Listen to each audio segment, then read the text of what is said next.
Orang kafir dan orang-orang musyrikin itu mendustakan adab itu, bahkan bukan sekedar mendustakan, mereka menantang. Sekiranya memang benar, coba buktikan. Begitulah para hadirin. Dan orang-orang kafir baik dahulu atau zaman sekarang, bahkan orang-orang kafir di zaman nabi-nabi sebelumnya, sikapnya sama. Kita mendengar ungkapan-ungkapan yang diucapkan oleh mereka yang tidak percaya dengan adab hari kiamat. Ya, nggak apa-apalah, kalian ke surga, aku ke neraka. Enak di neraka itu banyak artis, katanya gitu. Ada yang bilang seperti itu. Mereka mengakui, "Qalu," kata mereka, "bala, sudah datang kepada kami peringatan itu, kami mendengarnya, tetapi walakin haqqat kalimatul adabi alal kafirin." Mereka ngakui, karena tetapi sudah sepatutnya kami orang-orang kafir itu menerima dan merasakan siksaan itu. Mengakui para jemaah setelah di akhirat gitu. Cuman sekali lagi, penyesalan yang tidak ada gunanya. Menentukan si fulan yang akan jadi ahli surga, si fulan yang akan jadi ahli neraka. Untuk apa Allah menciptakan hambanya, kemudian ditentukan yang satu jadi ahli surga, yang satu jadi ahli neraka. Di situ akan ada kedoliman.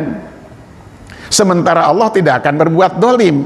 Dan kalau kita baca ayat 29 dan 30 surat Al-Kahfi, Allah sudah jelas menegaskan, wa qulil haqqu mir rabbikum, dan katakanlah oleh kamu hai Muhammad kepada umat manusia bahwa al-haq, kebenaran itu mir rabbikum, datang dari Rabb kalian. Faman syaa fal yu'min, siapa yang ingin beriman silahkan beriman yang benar. Wa man syaa fal yakfur, dan siapa yang ingin kufur silahkan kufur, kata Allah. Lalu di ayat 29 dan 30 itu Allah menjelaskan, siapa yang beriman Allah akan berikan surga kepada mereka, dan siapa yang kufur Allah akan masukkan dia ke dalam neraka, yang api neraka itu adalah mengepung mereka dari segala arah dan segala penjuru. Maka orang-orang yang menggunakan akal dan nuraninya, insya Allah akan menempuh jalan kebenaran itu. Itu adalah upaya mendapatkan hidayah. Nah, kalau orang tidak menggunakan akal pikirannya untuk memahami kebenaran dan tidak menghidupkan hati nuraninya untuk membenarkan kebenaran, tidak akan dapat hidayah itu. Jemaah, seorang muslim ahli surga akan memeluk 70 bidadari. Dan memeluk bidadari selama 70 tahun. Dia tidak pernah merasa bosan memeluk bidadari 70 tahun. Si bidadarinya pun tidak pernah merasa bosan dipeluk 70 tahun. Setiap ia menyetubuhinya, setiap ia menggaulinya, para jemaah, ia mendapati sang bidadari itu terus dalam kondisi perawan. Dan setiap ia kembali pada bidadarinya, syahwatnya terus menerus bangkit dan tumbuh, tidak ada henti-hentinya. Seorang nanti bapak misalnya di surga nanti bisa menggauli bidadari tersebut dengan kekuatan 70 lelaki.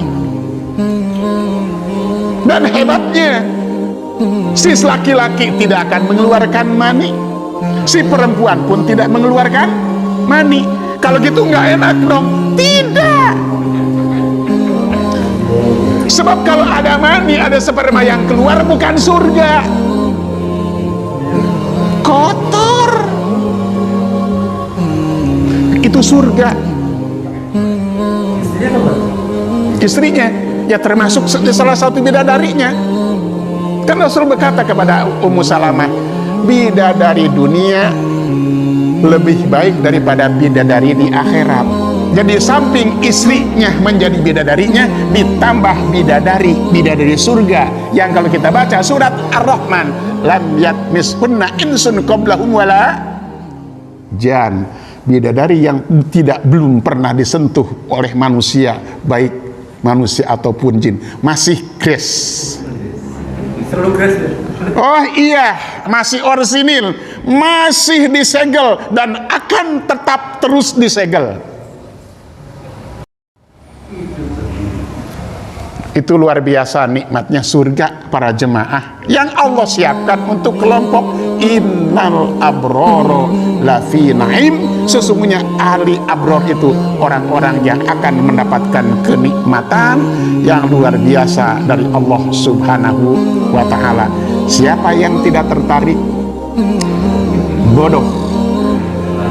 Iya, yang tertarik jalannya tidak mudah, berliku-liku, ya, nanjak, terjal, penuh duri dan kerikil tajam. Hanya orang yang punya kesungguhan, insya Allah akan menempuh jalan itu. Udah masuk kisah ya? Belum?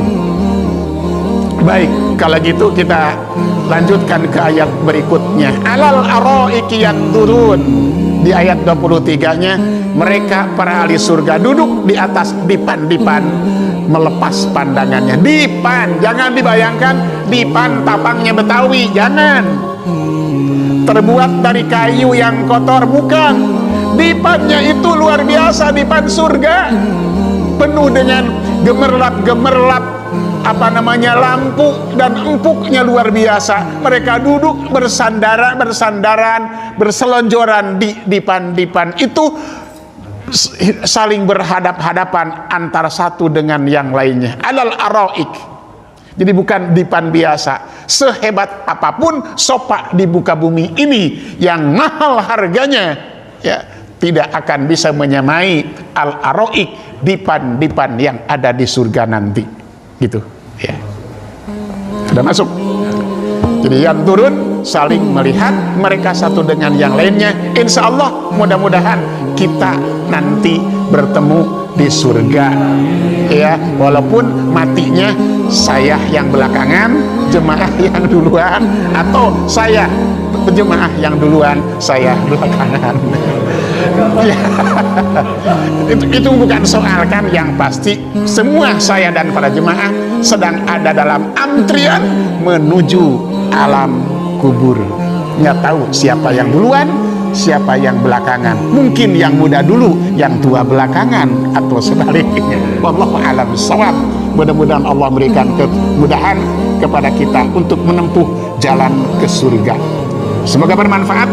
Kurang lebihnya mohon maaf. Aku luka lihat. Wassalamualaikum warahmatullahi wabarakatuh.